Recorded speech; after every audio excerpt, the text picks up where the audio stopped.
திருச்சிற்றம்பலம். சிவய நம. தினம் ஒரு திருமந்திரம். மூன்றாம் தந்திரம். வீராகமம். மந்திரம் 43. தொகுதி 2. யமம். தீமை அகற்றுதல். பாடல் 535. எழுந்த நீர் பெய்யினும் 8 திசையும் சிறந்த நியமங்கள் செய்மின் என்று அண்ணல் கொழுந்தன் பவளக் குளிர்சடையோடே அழுந்திய நால்வர்க்கு அருள் புரிந்தானே.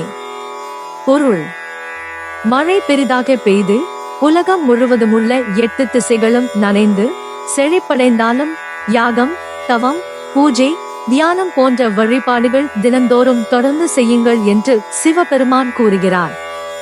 சிவபெருமான் பவளம் போன்ற ஒளியும் குளிர்ச்சியுடையில் ஜடாமுடியுடன் காட்சி தருபவர்.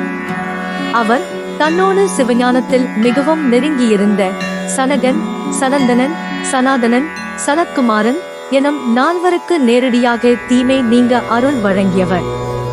Meaning: even if heavy rains pour and all 8 directions of the world are drenched and flourishing, Lord Shiva says, continue to perform spiritual practices like sacrifice, penance, worship, and meditation every single day.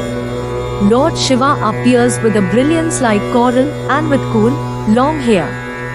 To the 4 sages, Sanka, Sanandana, Sanatana, and Sanatkumar, who were deeply united with him in the knowledge of Shiva, he directly bestowed his grace to remove all evil.